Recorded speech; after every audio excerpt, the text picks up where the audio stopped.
நிகழ்ச்சியினுடைய இந்த பகுதி நீங்கள் முக்கியமாக கருதக்கூடிய செய்தியை நீங்கள் தேர்வு செய்யக்கூடிய செய்திகளை பற்றி பேசலாம். இதில் அதாவது இன்னைக்கு பத்திரிகை வந்த செய்தி, நோக்கியா நிறுவனம் விற்பதற்கான ஏற்பாடுகள் நடைபெற்றுள்ளது, யார் வேணாலும் வாங்கிக்கலாம்னு சொல்லிட்டு இன்னைக்கு அனௌன்ஸ் பண்ணியிருக்காங்க.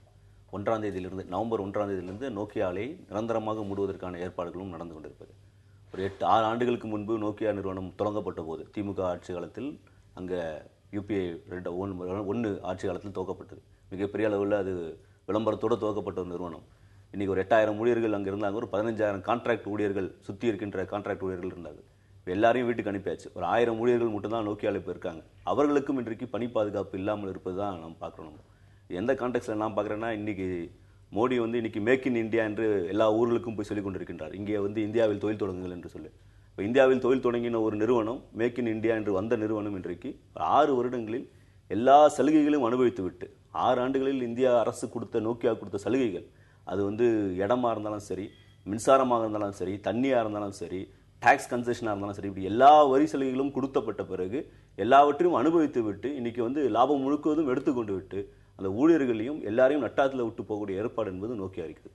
இதை கண்டிக்க வேண்டும். அரசாங்கம் உடனடியாக இந்த நோக்கியா நிறுவனத்தை குறைந்தபட்சம், இவ்வளவு தவறுகளை செய்த அரசாங்கம் குறைந்தபட்சம் கையில் எடுத்து, அவங்க இப்போ நிறைய ஸ்கீம்ஸ் அனௌன்ஸ் பண்ணிருக்காங்க. அரசாங்கம் லேப்டாப் கொடுக்குறாங்க, நீ மொபைல் ஃபோன் கொடுப்பாங்க, அடுத்தது ஏதாவது ஒரு பேரில் மொபைல் ஃபோன் கொடுப்பதற்கான வாய்ப்புகள் இருக்குது. அதை பயன்படுத்துவதற்கு, அந்த அங்கிருந்து மேனுஃபேக்சர் பண்ணுறதுக்கான பயன்படுத்துவதற்கு, அந்த ஊழியர்களை பாதுகாப்பதற்கு, நோக்கியா ஊழியர்களை பாதுகாப்பதற்கு தமிழக அரசு முயற்சி செய்ய வேண்டும். இது மத்திய அரசாங்கத்திற்கும் இது ஒரு வார்னிங்காக நான் பார்க்குறோம். மேக் இன் இந்தியா என்று உலகம் முழுவதும் சொல்லிக்கொண்ட மத்திய அரசாங்கம் இங்கே என்ன பண்ணி கொண்டிருக்கார்கள் பன்னாட்டு கம்பெனிகள் என்பதை பார்த்துவிட்டு செயல்பட வேண்டும் என்று நான் பேசுகிறேன். நீங்கள் இது தொடர்பாக அந்த ஹியூமன் ரைட்ஸ் வயலேஷன், இப்போ ஊழல் செய்து தலைவர்கள் போகும்போது அது ஹியூமன் ரைட்ஸ் வயலேஷனில் வருதுன்னு ஜுடிஷியரி சொல்வது, இதுதான் கண் முன்னால் இருக்கிற மிகப்பெரிய ஹியூமன் ரைட்ஸ் வயலேஷனுங்கிறத எடுத்துகிட்டு தான் இதன் மேலே ஆக்ஷன் எடுக்கணும். கவர்மெண்ட்டோட அந்த பாலிசியும் கொஞ்சம் சேஞ்சஸ் பண்ணணுங்கிறது இதன் மூலம் ஆப்வியஸாக தெரியுது. இந்த 5 வருடம் 6 வருடம் காலம், எவ்வளவு காலம் நீங்கள் சலுகைகள் கொடுக்குறீங்களோ அந்த காலம் வரைக்கும் தொழில் செய்கிறது, அதுக்கப்புறம் மூடிட்டு போகிறது அப்படின்னு ஒரு ட்ரெண்ட் இருந்ததுன்னா அதை எப்படி எந்த அரசும் பொறுத்துக்கொள்ள முடியும்? இல்லை, அந்த ட்ரெண்டுங்கிறது எப்படி செட் ஆகுதுன்னா கவர்மெண்ட்டோட பாலிசி அதை அலோவ் பண்ணுதுங்கும் போது அவங்க அதை எக்ஸ்ப்ளாய்ட் பண்ணுறாங்க. கவர்மெண்ட்டோட பாலிசியில் சேஞ்சஸ் வந்தால் இது சரியாக, அப்படித்தான் நான் சொல்கிறேன். இதை ஹியூமன் ரைட்ஸ் வயலேஷனாகத்தான் பார்க்கணுங்கிறது தான் அடிப்படை. அதன் மூலம் கவர்மெண்ட்டோட பாலிசியிலே சேஞ்சஸ் வரணுங்கிறது. என்னுடைய சாய்ஸ் ஆஃப் நியூஸ் என்ன அப்படின்னு பார்த்தீங்கன்னா, இப்போ கத்தி திரைப்படம் பற்றி கோர்ட்டில் ஜட்ஜ்மெண்ட் சொல்லும்போது அவர் சொல்கிறாரு, தமிழ் திரைப்படங்கள் எப்படி இருக்கணும்னு அது அறிவுரையாகவும் எடுத்துக்கலாம், சஜஷனாகவும் எடுத்துக்கலாம், ஒரு பெரிய லிஸ்ட் போட்டார். ஆனால் அதை தாண்டி இந்த படம் உருவாக்கி இருக்கிற பிரச்சனை என்னென்னா, எஃப்டிஐ மாதிரியான வெளியிலிருந்து வருகிற இன்வெஸ்ட்மெண்ட்ஸ், என்டர்டைன்மெண்ட் இண்டஸ்ட்ரி, குறிப்பாக ஃபிலிம் இண்டஸ்ட்ரியில் இந்த மாதிரியாக வரும்போது ஒரு நாட்டின், அது தமிழகத்தை பொறுத்தளவில் அது மிகப்பெரிய ரீச் இருக்கக்கூடிய ஒரு இண்டஸ்ட்ரி, அரசியலை விட மிகப்பெரிய இன்ஃப்ளூயன்ஷியல் ஒரு செக்டர்.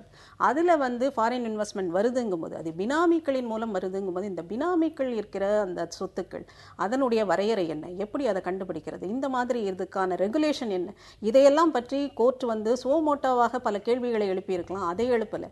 என்ன மாதிரி சினிமாக்கள் தயாரிக்க வேண்டும்ங்கிற ஒரு சின்ன சஜஷனை கொடுத்துட்டு விடுறதுங்கிறது என்ன மாதிரியான பார்வைங்கிறது தெரியல. இதற்கான ரெகுலேஷன் மிக அவசரமாக தேவைப்படுகிறதுன்னு தான் நான் பார்க்குறேன்.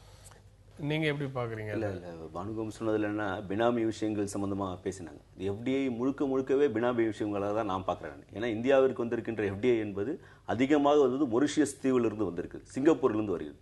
சிங்கப்பூர்லையும் மொரிஷியஸ்லையும் பார்த்தீங்கன்னா மக்கள் தொகை 10 லட்சம் பேர் தான் மொரிஷியஸில். ஆனால் இந்தியாவிற்கு 50% எஃப்டிஐ மொரிஷியஸ்லேருந்து வருகிறது என்றால், யாருடைய பணமோ மொரிஷியஸ்க்கு போய் மொரிஷியஸ்லேருந்து இந்தியாவிற்கு வருகிறது தான் பார்க்குறோம். அது யாருடைய பணம் என்றால் கருப்பு பணம் தான் மொரிஷியஸ்க்கு போய் திரும்பி வருகிறது தான் நான் பார்க்குறோம். இப்போ எஃப்டிஐ என்பதே ஒரு ஏமாற்று வேலையாக நீங்கள் நடந்து கொடுக்குது. இது குறித்து ஆழமான ஒரு வாதம் என்பது நடத்தப்படுவதற்கு, அது என்டர்டைன்மெண்ட் இண்டஸ்ட்ரியில் இன்னைக்கு வருவது என்பது எக்ஸ்பேண்ட் பண்ண போகிறாங்க. இன்னும் 26%, 49% ஆக போகுது. ஏற்கனவே 74% இருப்பது 100% ஆக்க போகிறார்கள்.